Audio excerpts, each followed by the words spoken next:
दोस्तों आपको वेलकम कहता हूँ आई फैक्टनर के इंग्लिश ऐसे राइटिंग के वीडियो ट्यूटोरियल में।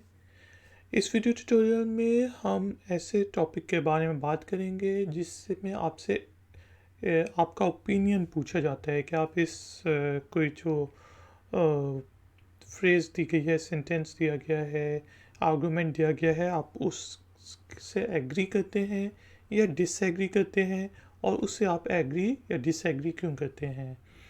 और ये जो ऐसे राइटिंग की जो आज टिप्स हैं, ये आपके जो आइल्स के लिए ऐसे राइटिंग होता है उसमें आपको बहुत ज़्यादा हेल्प करेंगी। और बाकी भी अगर आपने स्कूल्स में, कॉलेजेस में, यूनिवर्सिटीज़ में या ऑफिस में एसेस लिखने हैं, रिपोर्ट्स लिखनी हैं, तो ये टिप्स आपके लिए बहुत ज़्यादा फ़ायदेमंद होंगी। तो शुरू करते हैं जी अपना आज का वीडियो ट्यूटोरियल। तो दोस्तों आज का जो वीडियो ट्यूटोरियल है वो है ऐसे राइटिंग के बारे में, और उसके साथ साथ हम ऐसे राइटिंग में जो इम्पॉर्टेंट चीज़ है वो पैराफ्रेजिंग के बारे में डिस्कशन करेंगे कि वो क्या चीज़ है।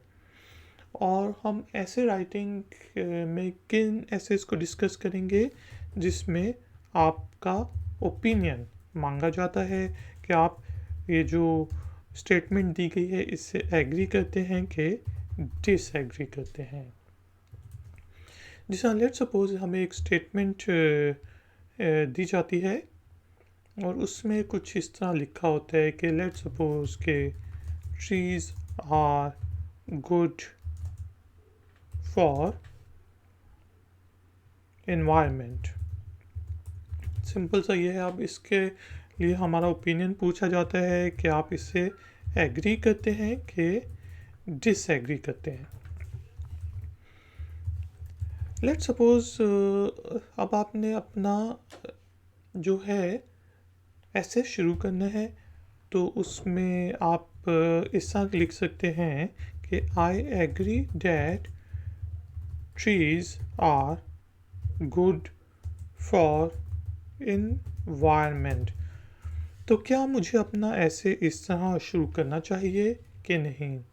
तो मेरी सजेशन आपको यही है, ये टिप यही है कि आपको बिल्कुल ही उन्हीं चीज़ों को रिपीट नहीं कर देना चाहिए। अब देखें, जो स्टेटमेंट दी गई थी वो थी trees are good for environment, और आमतौर पे स्टूडेंट्स क्या गलती करते हैं कि वो यही लिख देते हैं कि आई एग्री डैट आगे trees are good for environment, और फिर अपना ऐसे शुरू करते हैं। तो देखें, कहा जाता है कि first impression is the last impression.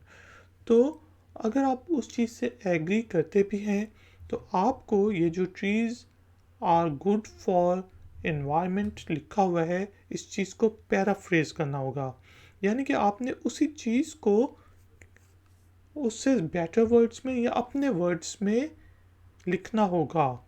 ठीक है। जिस तरह अब हम देख लेते हैं कि जिस आई एग्री डेट ट्रीज़ के बजाय हम देखते हैं, सोचते हैं कि हम ट्रीज़ के बजाय कौन सा वर्ड यूज़ कर सकते हैं, प्लांटेशन का। ठीक है। गुड के बजाय हम सोचते हैं कि अच्छा, जब इन्वायरमेंट की बात होती है तो हम हेल्दियर लिख सकते हैं। ठीक है। इन्वायरमेंट अगर लिखा हुआ है तो हम सराउंडिंग्स लिख सकते हैं, for human beings and surroundings कर सकते हैं। जिस तरह आप देखें, इसी चीज़ को मैं पैराफ्रेज करता हूँ, trees are good for environment को मैं लिखता हूँ I agree that plantation is healthier for humans and their surroundings। तो कुछ इस तरह की चीज़, बजाय इसके कि मैंने उसी चीज़ को रिपीट किया, मैंने वो जो ऊपर चीज़ लिखी हुई है trees are good for environment, ट्रीज़ की जगह मैंने प्लांटेशन को यूज़ कर लिया। गुड की जगह मैंने हेल्दियर यानी कि ज़्यादा सेहतमंद होते हैं उसको यूज़ कर लिया, और इन्वायरमेंट के बजाय मैंने ह्यूमंस एंड देयर सराउंडिंग्स को यूज़ किया। तो अब जो है, जो पढ़ने वाला है उसके ऊपर ज़्यादा अच्छा इंप्रेशन पड़ेगा कि मुझे मेरे जो इंग्लिश राइटिंग स्किल्स हैं वो ज़्यादा बेहतर हैं, और इसी चीज़ को मैं आगे कंटिन्यू कर सकता हूँ। एक और अगर तो लेट सपोज हम कहते हैं कि हमने डिसएग्री करना है या एग्री करना है, तो हम अपने जो राइटिंग है उसको इस तरह भी शुरू कर सकते हैं कि ऑल दो, ठीक है, अगरचे many people are of the view that plantation is healthier for humans and their surroundings,